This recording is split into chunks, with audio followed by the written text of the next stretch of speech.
તો આજે ફરી એકવાર ધોરણ 12 વિષય અર્થશાસ્ત્ર પ્રકરણ 4 બેન્કિંગ અને નાણાકીય નીતિમાં આપનું હાર્દિક સ્વાગત છે.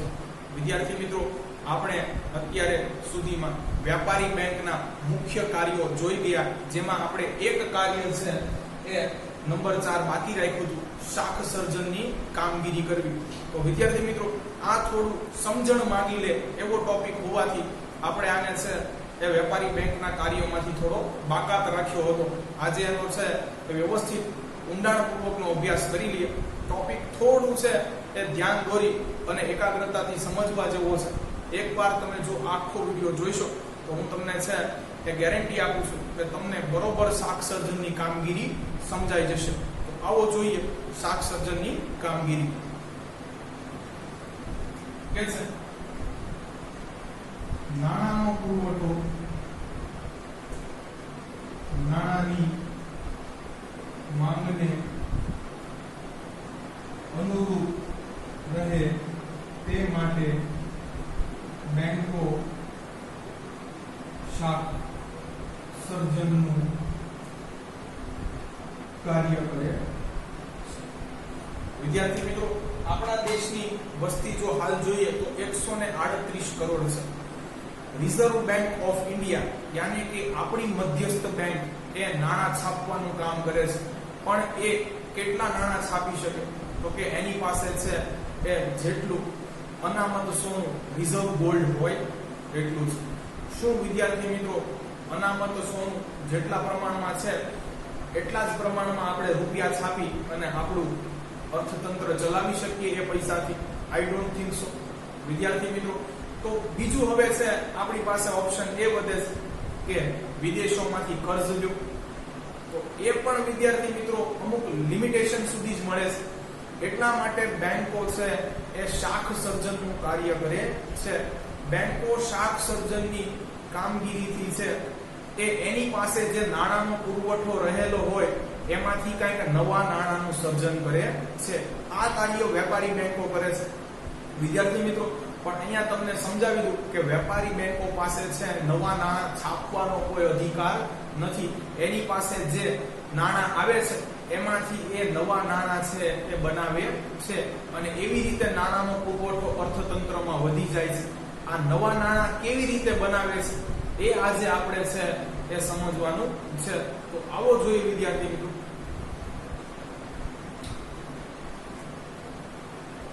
કે છે નાણાંનો પુરવઠો નાણાંની માંગને અનુરૂપ રહે તે માટે બેંકો શાખ સર્જનનું કાર્ય કરે છે. પણ આ કઈ બેંકોની વાત થાય છે? વ્યાપારી બેંકોની. આ એક વાત આપણે ધ્યાન રાખવી જોઈએ. આગળ જોઈએ, વ્યાપારી બેંકો પ્રવર્તમાન નાણાંમાંથી નવા નાણાંનું સર્જન કરે છે. તેથી નાણાંનો પુરવઠો વધુ બને છે. વિદ્યાર્થી મિત્રો, અગેન મેં કીધું એ જ આ સેન્ટેન્સ કે છે કે એની પાસે જે કાંઈ વ્યાપારી બેંક પાસે છે નાણાં છે એમાંથી નવા નાણાંનું સર્જન કરે છે. એની પાસે નાણાં છાપવાનો કોઈ જ અધિકાર કે હક નથી. Point to be noted my lord. આગળ શું કહે છે? તેથી નાણાંનો પુરવઠો વધુ બને છે. હવે એક તો ઓલરેડી પૈસા હતા, એમાંથી કંઈક નવા બનાવ્યા તો એ નાણાંનો પુરવઠો શું થઈ જશે? વધી જશે.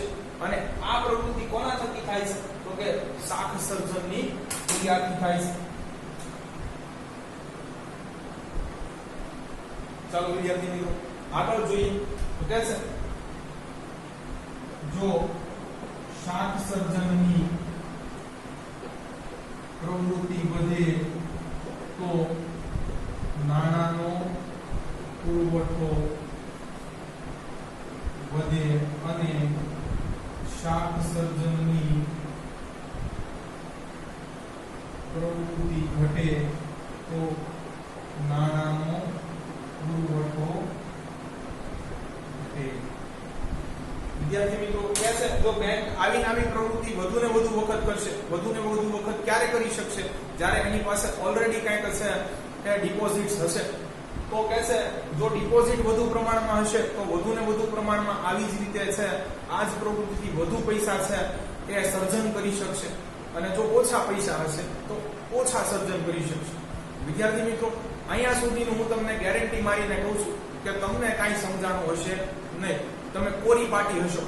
એટલે વિદ્યાર્થી મિત્રો, આને આપણે છે ગણતરી દ્વારા છે એ તમને સમજાવવાનો પ્રયત્ન કરીશું કે બેંકો વાસ્તવિક રીતે છે એ શાક સર્જનનું કાર્ય કેવી રીતે કરે છે. અને જો આ દાખલો છે જ્યાં હું પૂરો કરું ત્યાં હું તમને પાછો ચેલેન્જ મારીને કહીશ કે તમને છે એ બધું જ બરોબર સમજાઈ જશે. માટે છે હવે આ દાખલો કે જે હું માત્ર જાણકારી માટે છે ગણું છું એની ઉપર ખાસ ધ્યાન આપજો. અહીંયા તમારો પહેલો પેરેગ્રાફ પૂરો થાય છે.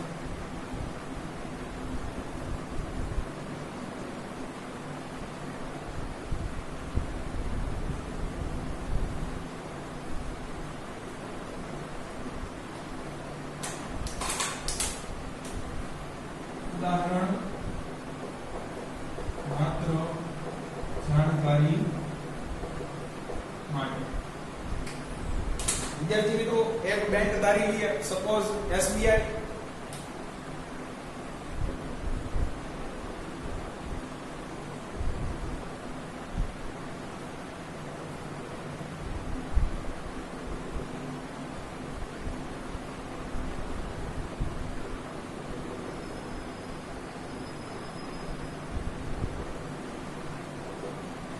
અહીંયા જમા થાપણ છે એ રૂપિયામાં જોશું કોણ કેટલી જમા કરાવવા આવે છે.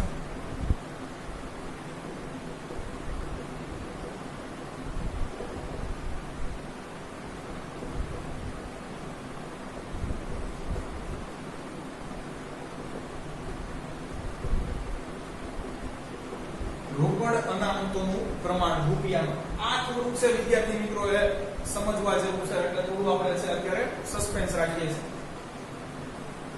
અને કીધું કે શાક સર્જનની કામગીરી શા માટે કરવામાં આવે છે, તો કે નવા નાણાંનું સર્જન કરવા. એ અહીંયા જોઈએ, નવા ઉત્પન્ન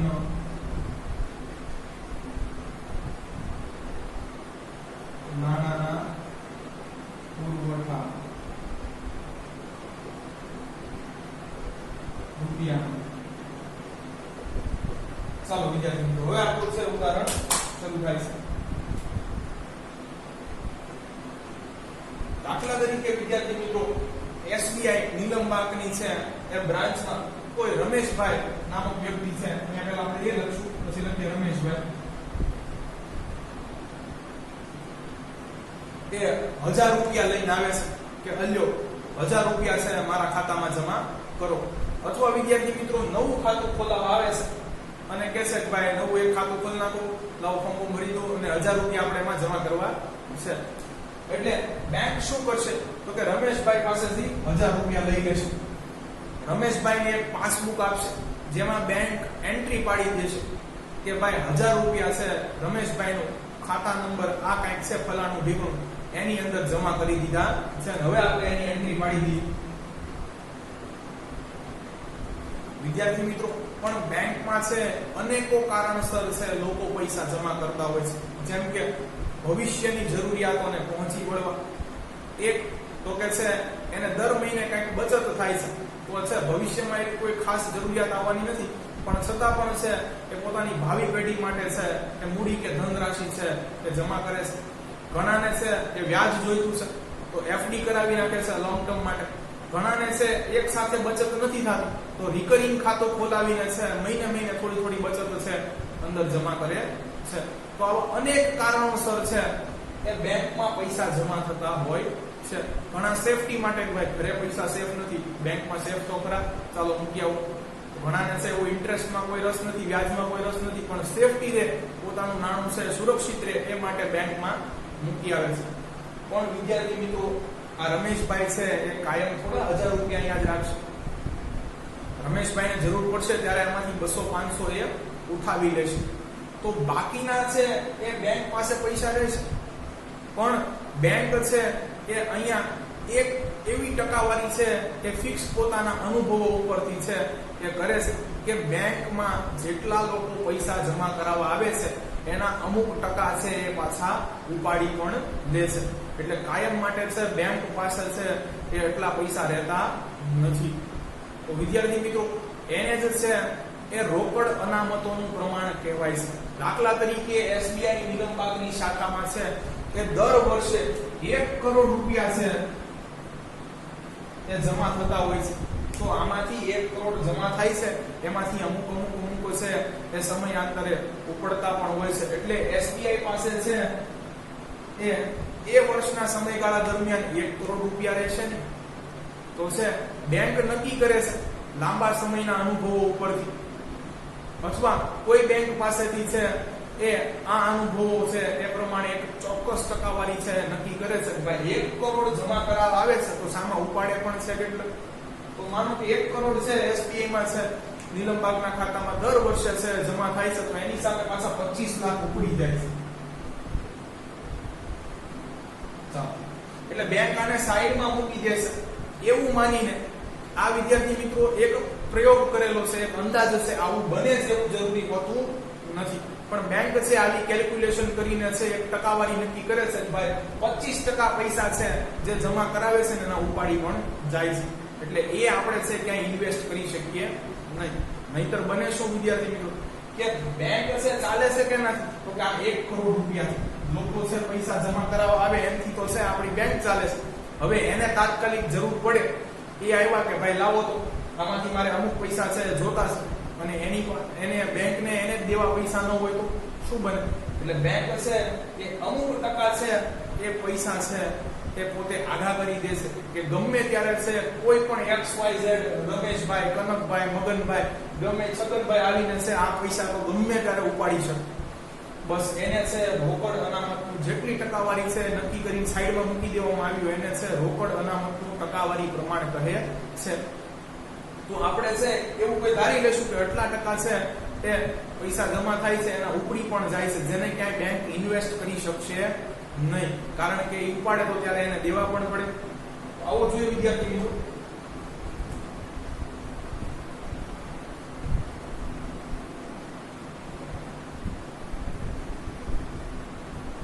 આપણે વિદ્યાર્થી મિત્રો છે કે રોકડ અનામતનું ટકાવારી પ્રમાણ છે એ 10% લઈએ, કેમ કે ગણતરીમાં દાખલો છે સરળ બને એ માટે.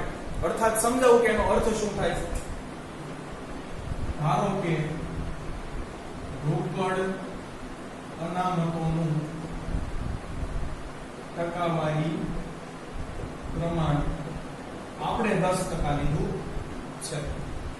એનો મતલબ શું થયો કે હવે જો SBI નીલમબાગની શાખામાં છે 1 કરોડ રૂપિયા છે એ આવે છે, તો SBI નીલમબાગની શાખા છે આના 10% આઘા મૂકી દેશે કે આ તો ગમે એ જમા કરાવનાર વ્યક્તિ ગમે ત્યારે ઉપાડી શકે છે અને એને દેવા માટે આપણી પાસે હોવા જોઈએ. ચાલો 1 કરોડના 10% કેટલા થશે વિદ્યાર્થી મિત્રો? 10 લાખ. આ સાઈડમાં મૂકી દીધા, આ એની માટે કઈ કામના નથી. વૈધા કેટલા? 90 લાખ. ચાલો આનથી કઈ બિઝનેસ કરીએ. બસ તો આ 90 લાખ થી છે બેંક ડીલ કરે છે. જોઈએ વિદ્યાર્થી મિત્રો.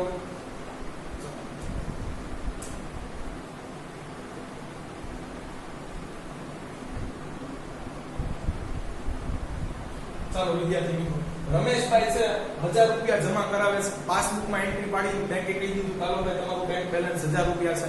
બેંક ની માની ચાલશે કે આમાંના 10% રમેશભાઈ છે ગમે ત્યારે ઉપાડી શકે. રમેશભાઈ 10% થી વધુ પણ ઉપાડી શકે અને 10% થી ઓછા પણ ઉપાડે, એક્ઝેક્ટ 10% પણ ઉપાડે. પણ બેંક એક અંદાજ મૂકે છે કે મારી પાસે વર્ષે કે સમયાંતરે જે પૈસા આવે છે એના 10% છે પબ્લિક ઉપાડી જ લે છે, એટલે ઈ મારે બહુ કામના રહેતા નથી. ચાલો તો છે 1000 રૂપિયા છે એના રોકડ અનામત આપણે કેટલા આઘા મૂકી દેશું? તો કે 10%, 100 રૂપિયા આઘા મૂકી દો કે 100 રૂપિયા ગમે ત્યારે છે રમેશભાઈ અનુભવો ઉપરથી જાણ પડે છે કે ઉપાડી શકે. ચાલો હવે બેંક પાસે કેટલા રૂપિયા હોય? 900. હવે વિદ્યાર્થી મિત્રો જોજો બેંક શું કરે છે. રમેશભાઈ છે એ પૈસા જમા કરાવી નથી ગયા જ, ત્યાં છે એ કોઈ બી નામની છે છગનભાઈ વ્યક્તિ આવી કે છે મારે લોન જોઈતી છે, તાત્કાલિક પૈસાની જરૂર છે.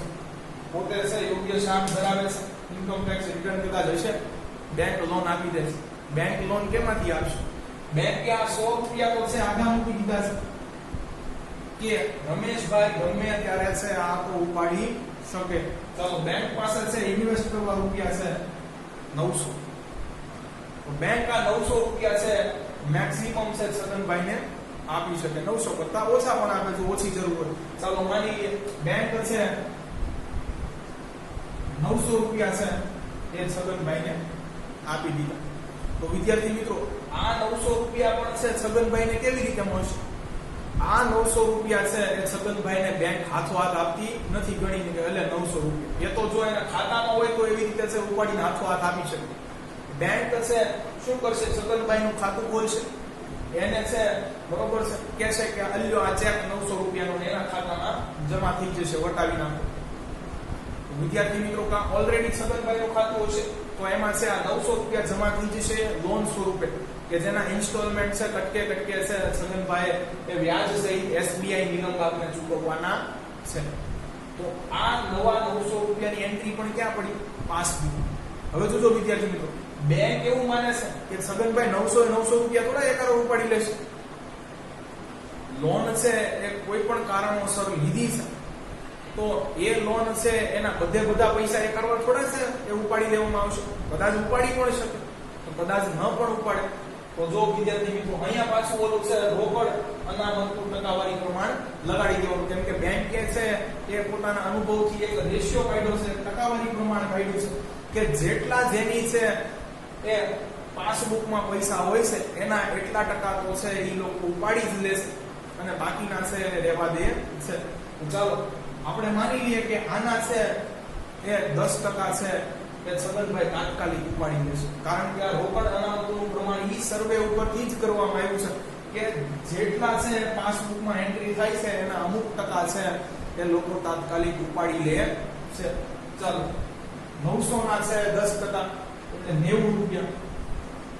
તો 90 રૂપિયા છે છગનભાઈ તાત્કાલિક ઉપાડી લેશે એવું માનીને છે એ સાઈડમાં મૂકી દેવામાં આવે છે. કા એને ઉપાડી લીધા છે એવું પણ માની લઈએ આપણે. ચાલો હવે વૈધા કેટલા? 900 માંથી 90 છે 810 રૂપિયા.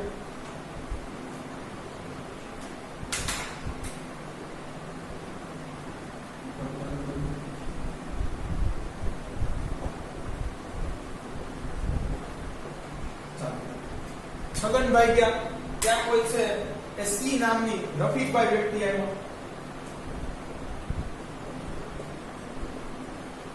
કે સર મારે લોન જોતી છે, મને લોન આપો.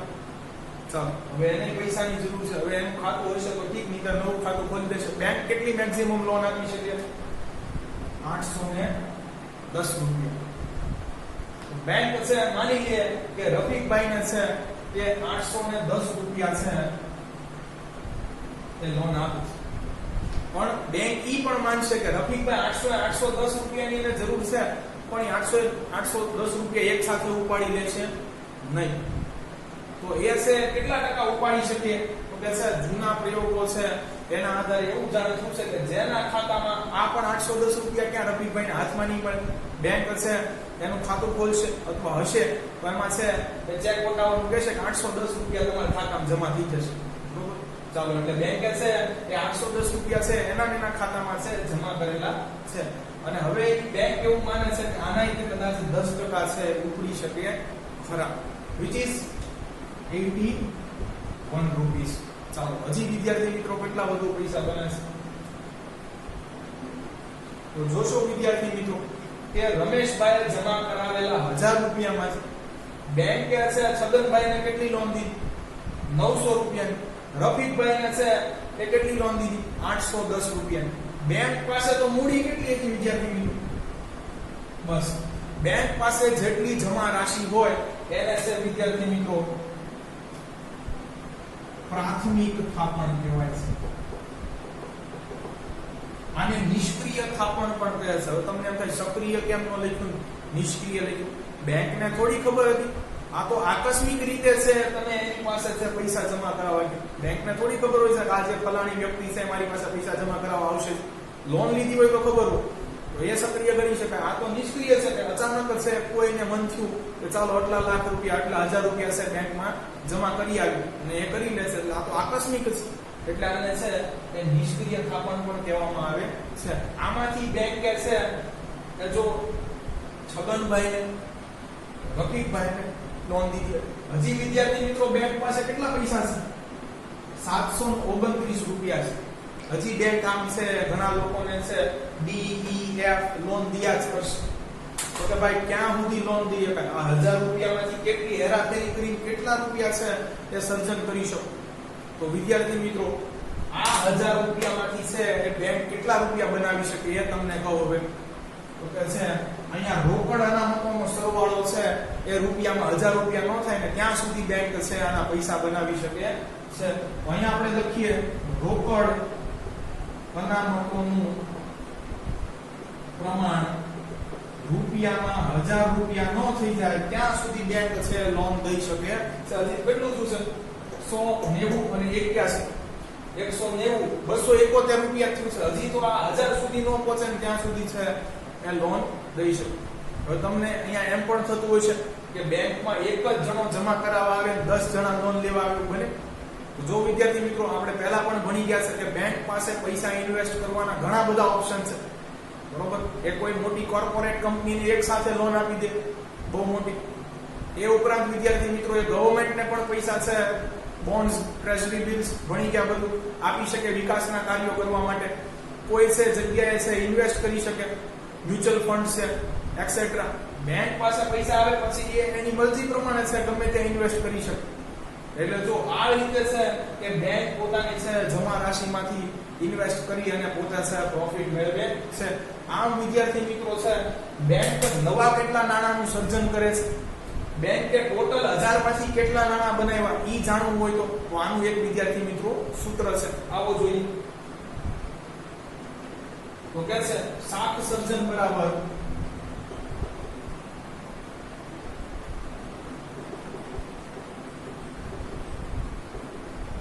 પ્રાથમિક થાપણ. વિદ્યાર્થી મિત્રો પ્રાથમિક થાપણ કેટલી હતી? રમેશભાઈ જ ખાલી જમા કર્યા છે, બાકી બધાએ તો લોન જ લીધી છે 1000 રૂપિયા.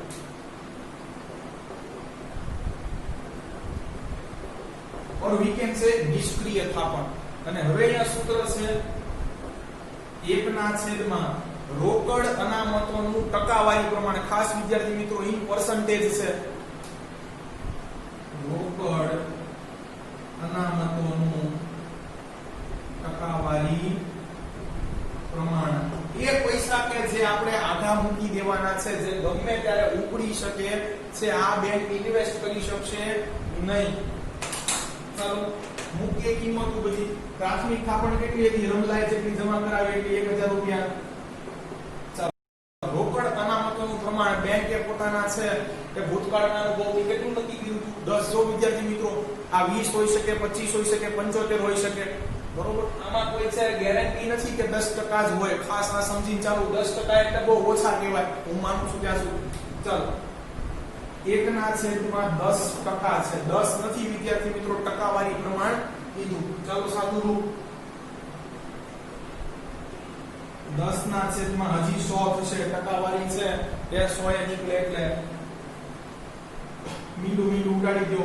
આ 10 ઉપર ગુણી નાખો, 10000 રૂપિયા છે બનાવશે વિદ્યાર્થી મિત્રો. હેરાફેરીમાં છે સાંભળ્યું છે 21 दिन में पैसा डबल. एक का दो અહીંયા છે વિદ્યાર્થી મિત્રો 1000 રૂપિયામાંથી બેંક છે કે જો 10000 રૂપિયા છે એ બનાવે છે. સોરી એક મિનિટ આવશે. તો બસ આવી રીતે બેંક છે નવા નાણાં જનરેટ કરે છે કે જેથી અર્થતંત્ર છે કે વાઇબ્રન્ટ રહે, ધબકતું રહે. હવે તમને આઈ થિંક તો છે એ સમજાઈ ગયું છે. અને ન સમજાવવાનું તો વિદ્યાર્થી મિત્રો હજી એક છે તમારી ટેક્સ્ટબુક ની અંદર ઉદાહરણ છે. હવે આપણે પાછો આપણો ટોપિક કન્ટિન્યુ કરીએ.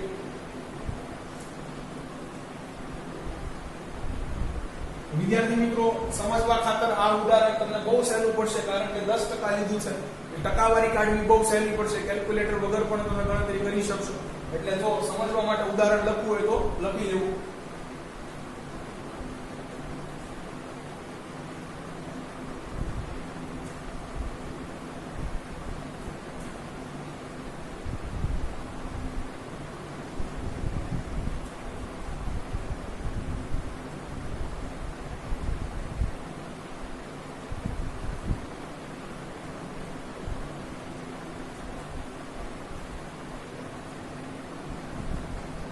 ચાલો વિદ્યાર્થી મિત્રો હવે આપણે શાક સર્જનની કામગીરી કરવીનો છે બીજો પેરેગ્રાફ આગળ જોઈએ જે આપણી માટે હવે પાછું કામનું લખાણ આવે છે કે છે બેંક પાસે રહેલી પ્રાથમિક થાપણમાંથી બેંક ધિરાણ જોઈતી વ્યક્તિને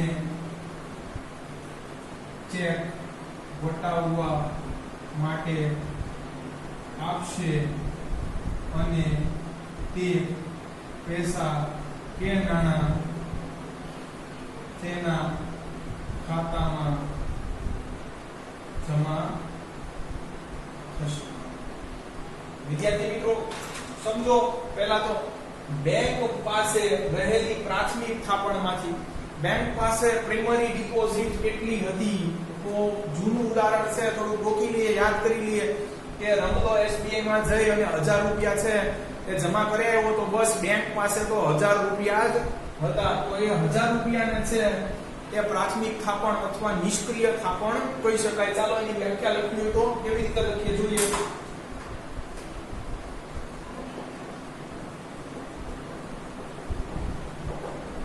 તો ખાતેદાર દ્વારા બેંકમાં જમા કરાવેલ નાણાંને છે એ પ્રાથમિક થાપણ કહે છે. સાવ સરળ વ્યાખ્યા છે. ખાતેદાર દ્વારા બેંકમાં જમા કરાવેલ નાણાં કે રાશિને પ્રાથમિક થાપણ કહે છે. બેંક પાસે જે પૈસા આવે છે એને તમે પ્રાથમિક થાપણ ગણી શકો, જમા સ્વરૂપ. ચાલો આગળ.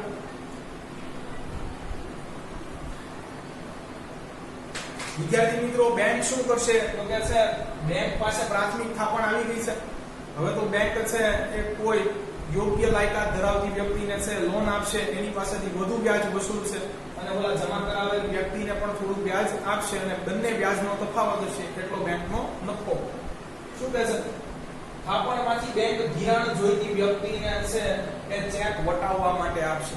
બેંક છે એને 1000 રૂપિયા જોઈતા હશે, 900 રૂપિયા જોઈતા હશે, સીધા છે એ આપી નહીં દે. 500 ની એક નોટ ને 200 ની બે નોટ એટલે લેતો જા. બેંક એના ખાતામાં છે બરોબર એ ચેક છે એ વટાવીને જમા કરી દેશે. ચાલો હવે છે પૈસા ઉદાહરણ પ્રમાણે ગોખી લો કે પાછા નંબર 2 છગનભાઈ પાસે આવી ગયા તો છગનભાઈ તે પાછા છે આ પૈસા એક સાથે થોડી ના ઉપાડી લેશે, એ પણ કટકે કટકે ઉપાડશે. યાદ કરો વિદ્યાર્થી મિત્રો રોકડ અનામતોનું પ્રમાણ. ચાલો કે છે હવે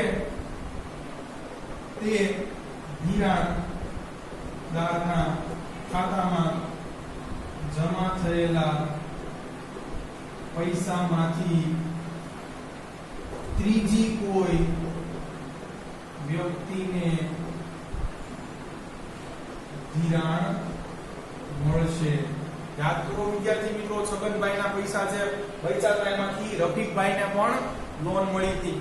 આમ કે છે આમ બેંક એક થાપણમાંથી અનેક થાપણોનું સર્જન કરે છે જેથી નાણાંનો પુરવઠો વધે છે. શું કહે છે વિદ્યાર્થી મિત્રો એ બેંક એક થાપણ જે આવી હતી એમાંથી આવી ઘણી બધી થાપણો છે એનું સર્જન કરી દે છે એટલે નાણાંનો પુરવઠો છે એ વધી જાય છે અર્થતંત્રમાં. યાદ કરો વિદ્યાર્થી મિત્રો જમા તો માત્ર છે રમેશભાઈ 1000 રૂપિયા જ કરાવ્યા હતા, બેંકે એમાંથી 10000 રૂપિયા કરી નાખ્યા. તો આ એટલું કહેવા માંગે છે. આગળ જોઈએ.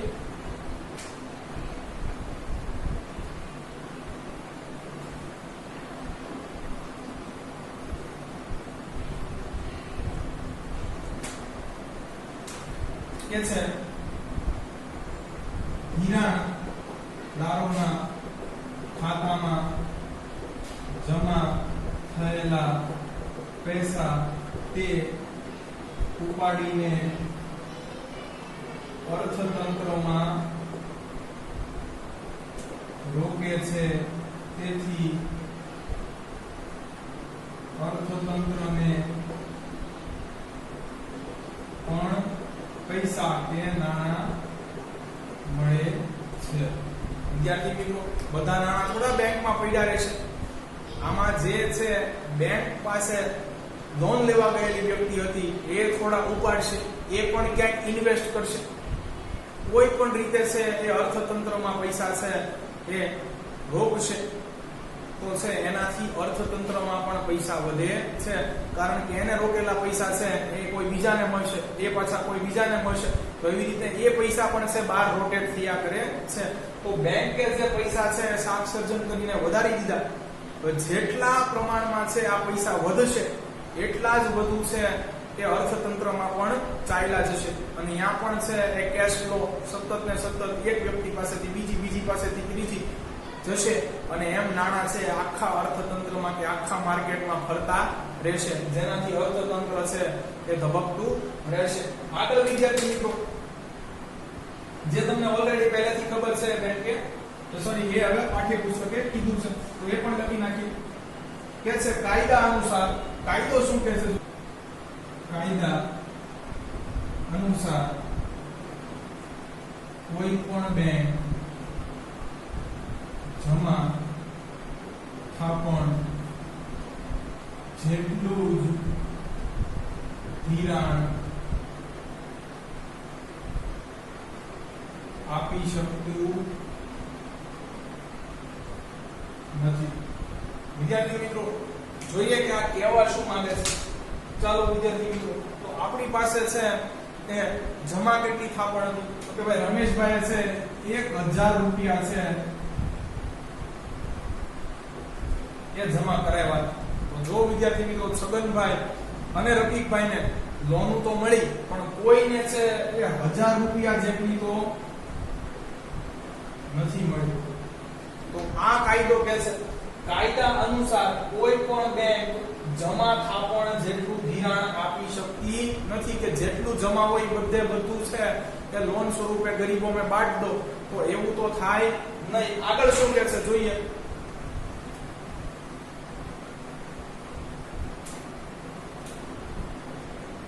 અમુક નિશ્ચિત ધિરાણનું ટકાવારી પ્રમાણ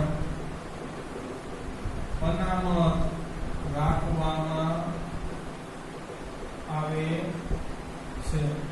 તો વિદ્યાર્થી મિત્રો, આપણે જે રમેશભાઈએ જમા કરાવ્યા હતા 1000 રૂપિયા, એમાંથી કેટલા આઘા કરી નાખ્યા હતા કે આટલા તો રમેશભાઈ ગમે ત્યારે છે ઉપાડી શકે 100 રૂપિયા. વૈધા કેટલા? 900. આનું લોન આપી શકાય, બાટ દો ગરીબોનો.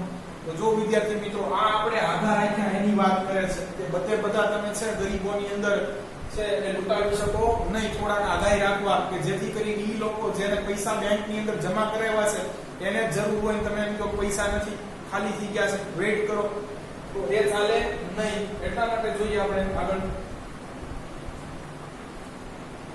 કે છે કાયદા અનુસાર કોઈ પણ બેંક જમા થાપણ જેટલું જ ધિરાણ આપી શકતી નથી. અમુક નિશ્ચિત ધિરાણનું ટકાવારી પ્રમાણ અનામત રાખવામાં આવે છે, જેને રોકડ અનામતનું પ્રમાણ કહે છે. કે અમુક રોકડા રૂપિયા છે એ તમારે રિઝર્વ રાખવાના છે. ભલે કદાચ તમને ખબર છે કોઈ ઉઠાવવા આવવાનું નથી, તોય પણ તો અમુક જે કેટલા રૂપિયા તમે છે આઘા કરી દો છો બેંકમાં કે આ તો ગમે ત્યારે ઉપડી શકે, એને રોકડ અનામતનું પ્રમાણ કહેવાય છે. ચાલો વિદ્યાર્થી મિત્રો, આગળ જોઈએ. હવે ઉદાહરણ ટેક્સ્ટ બુકમાં આપ્યું છે.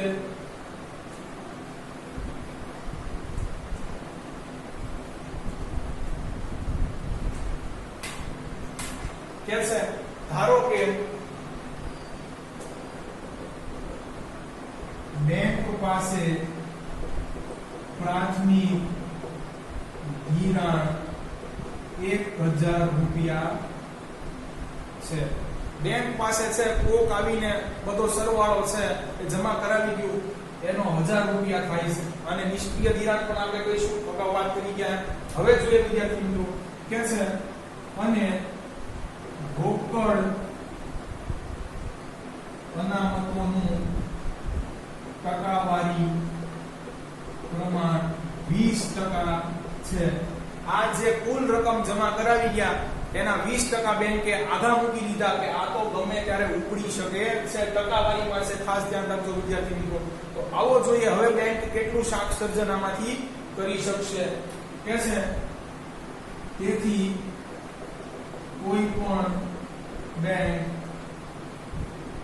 જમા નાણાં 1000 રૂપિયામાંથી કેટલા રૂપિયા બનાવશે? તો સૂત્ર મૂકો. પ્રાથમિક થાપણ 1000 રૂપિયા, રોકડ અનામતનું ટકાવારી પ્રમાણ 20%, સાદું આપો 1000 1/20/100 મીંડું મીંડું બોન 1000 1/, આ ઉપર જશે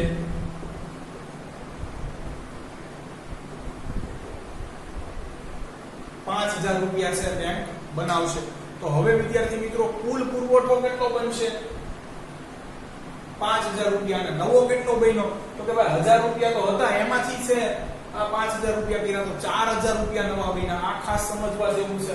તો જો વિદ્યાર્થી મિત્રો પ્રાથમિક થાપણ 3 વસ્તુ જોઈ લઈએ ખાસ. એ 1000 રૂપિયા હતી. ચાલો કુલ નવો બનેલો પુરવઠો કેટલો હતો? 5000 રૂપિયા. કુલ નવો બનેલો પુરવઠો કેટલો થયો? 5000 રૂપિયા. પણ નવા નાણાંનું સર્જન કેટલું છે વિદ્યાર્થી મિત્રો? 1000 હતા એના 5000 કર્યા છે. તો નવા નાણાંનું સર્જન છે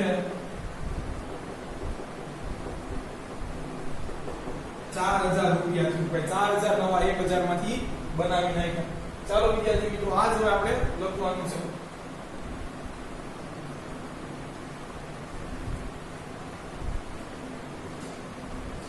બરાબર 5000 રૂપિયા નવો પુરવઠો બનશે. આમ 1000 રૂપિયા માંથી નવા 4000 રૂપિયાનું સર્જન થશે. વિદ્યાર્થી મિત્રો આવું છે બેંક ક્યાં સુધી કરી શકે? તો મેં તમને કીધું હતું કે જેટલી એની પાસે વિદ્યાર્થી મિત્રો છે એ જમા રાશિ હતી એટલા છે કે જે આપણે બધું શાક સર્જનનો સરવાળો કર્યો હતો જ્યાં એટલી ન આવી જાય ત્યાં સુધી એ કરશે. ચાલો વિદ્યાર્થી મિત્રો ઉદાહરણ દ્વારા પાછું સમજીએ.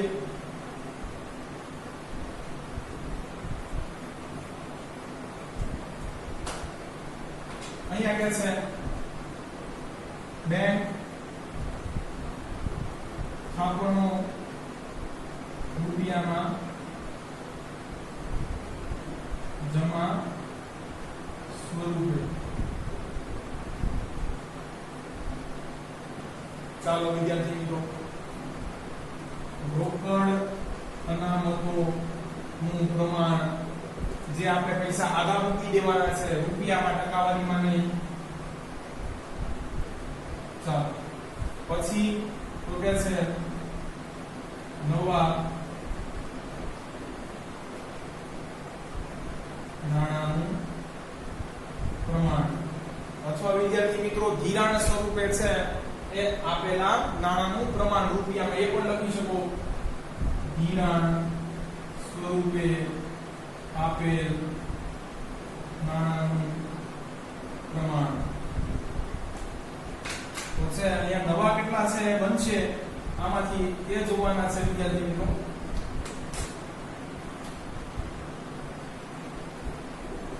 રૂપિયા ચાલો હવે કહે છે કે કોઈ એ નામની વ્યક્તિ છે કે અહીંયા 1000 રૂપિયા જમા કરાવે છે. વિદ્યાર્થી મિત્રો તમારી ટેક્સ્ટ બુકમાં છે રોકડ અનામતનું ટકાવારી પ્રમાણ 20% લીધેલું છે. એટલે આના 20% પૈસા આપણે આગા મૂકી દેવા પડશે અને બાકીની આપણે કોઈને લોન કરી શકીએ. ચાલો તો 1000 ના છે 20% એટલે 200 રૂપિયા આગા મૂકી દો. વૈધા કેટલા? 800 રૂપિયા. જોયું વિદ્યાર્થી મિત્રો આપણે હમણાં જ જોયું કે કાયદા અનુસાર બેંક છે એ તેની પાસે જેટલી થાપણ જમા સ્વરૂપે છે એ બધી જે છે લોનમાં ફાળવી શકતી નથી. જો 1000 રૂપિયા જમા કરાવો તો છે એમાંથી આ જે રોકડ અનામતનું ટકાવારી પ્રમાણ છે એ આઘું કરી અને બચેલા પૈસા છે એ જ આપણે છે એ ધિરાણ સ્વરૂપે કોઈને આપી શકીએ. ચાલો 800 રૂપિયા છે, 800 ને 800 રૂપિયા આપણે કોઈને લોન આપી દઈએ. ચાલો બી વ્યક્તિ છે અને પૈસાની જરૂર હતી તો એના ખાતામાં છે 800 રૂપિયા આપી દીધા, જા તું લેતો જા, બરોબર. હવે આ 800 રૂપિયા તો એના છે પાછા 20% શું કરવા પડશે, આધા કરી દો. તો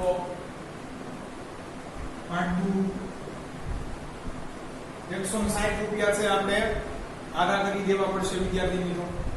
ચાલો હવે કેટલા વધ્યા, 640 રૂપિયા વધ્યા. હવે કોઈ વ્યક્તિ જો ત્રીજો છે એ લોન લેવા આવે તો એના છે ખાતામાં કે આપણે 640 રૂપિયા છે એ જમા કરાવી શકીએ. આનાય પાછા વિદ્યાર્થી મિત્રો છે એ 20% તમારે છે આધા મૂકી દેવા પડે. બાકીના તમે છે પાછા ગરીબોમાં વેચી શકો.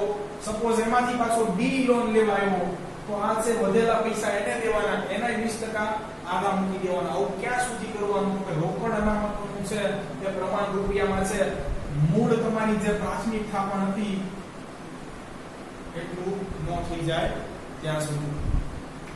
તો વિદ્યાર્થી મિત્રો અહીંયા સુધી તમારે છે એ તમે પૈસા ધિરાણ સ્વરૂપે આપી શકો છો. ચાલો હવે 1000 રૂપિયામાંથી શાક સર્જન કેટલું થશે એ સીધું સૂત્ર પ્રમાણે જોવું હોય તો 1000 રોકડ અનામતનું ટકાવારી પ્રમાણ 20% છે. આપણે ગણતરી કરી તો 5000 રૂપિયા છે એ નવા બનાવી શકાય છે.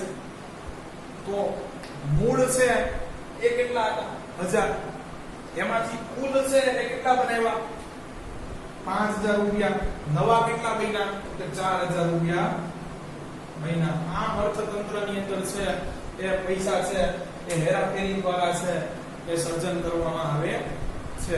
તો વિદ્યાર્થી મિત્રો અહીંયા આપણે છે છેલ્લું એક સેન્ટેન્સ છે એ લખવાનું છે, પછી આપણો શાક સર્જનનો ટોપિક પૂરો થાય છે. આવો જ એક હું તમને છે દાખલો આપીશ. તમારે છે કોઈ બેંક લઈ લેવાની છે, ખાસ 3-4 નામ એવા ગોતી લો અને છે એ આખો દાખલો છે આવી રીતના ગણવાનો છે, ચેક સુધી ગણવાનો છે. અહીંયા તો તમને ટેક્સ્ટ બુકમાં આવા છે મીટા કરી નાખ્યા છે. આવું કોઈ ગમે અહીંયા આવે તો કે 1000 થી જાય ત્યાં સુધી લઈ શકો.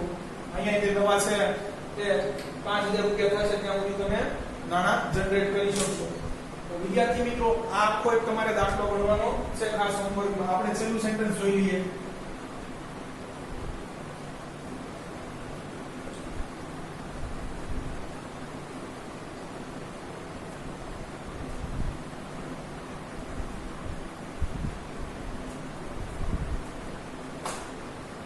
कैसे विद्यार्थी मित्रों,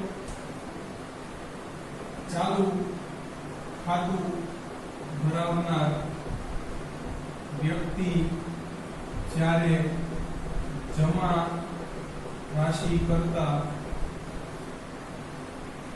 વધુ ઉપાડ કરે છે તેને અતિરિક્ત ઉપાડ કહે છે. તેનાથી પણ શાક સર્જન થાય છે.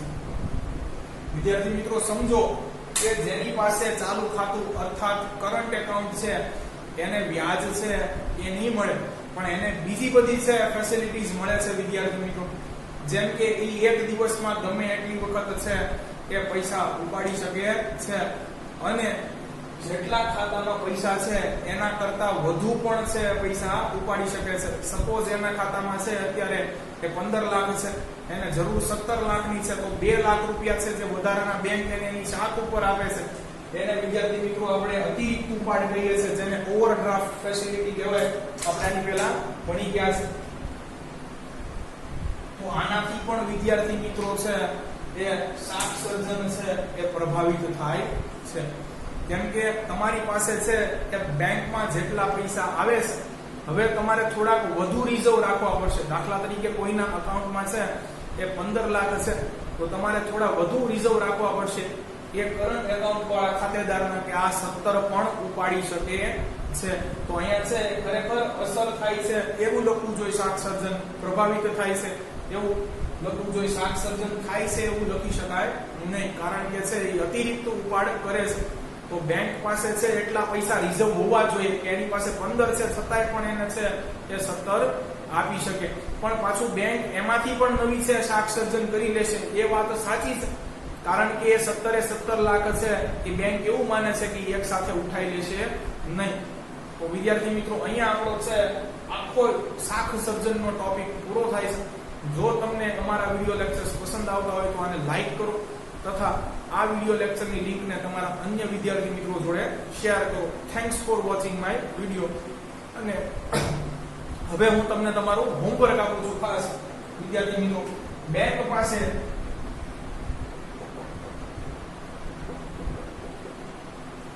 પ્રાથમિક થાપણ 5000 રૂપિયા છે અને રોકડ અનામતોનું ટકાવારી પ્રમાણ 25% છે. વિદ્યાર્થી મિત્રો, કેલ્ક્યુલેટર તમારી પાસે હશે જ, એટલે આવું છે થોડું ડિફિકલ્ટ દાખલો આપું છું. તો આનાથી શાક સર્જન કેટલું થશે એનો આખો દાખલો ગણવાનો છે વિદ્યાર્થી મિત્રો. ખાસ તમે અહીંયા છે ABC ની બદલે કોઈ નામ લઈ લેજો, કોઈ એક બેંક વ્યવસ્થિત લઈ લેજો, એટલે તમને બધું જ બરોબર સમજાઈ જાય. બધું સૂત્ર ખાસ એક મોસ્ટ ટાઈમથી ધ્યાન રાખવાનું છે કે ભાઈ શાક સર્જન બરાબર પ્રાથમિક થાપણ 1/છેદમાં રોકડ અનામતોનું ટકાવારી પ્રમાણ. ખાસ ઓલામાં વિદ્યાર્થી મિત્રો આપણે રોકડ અનામતોનું પ્રમાણ રૂપિયામાં જોયું છે વ્યાખ્યામાં. અહીંયા ટકાવારી છે ખાસ, એટલે 100 છે એને આપણે ભાંગવું પડશે. તો આ છે સૂત્ર ઉપરથી આ દાખલો તમારે ગણવાનો છે. હોમવર્કમાં ખાસ એટલું એ કરજો એટલે તમને બરોબર સમજાઈ જાય. Thanks for watching my video.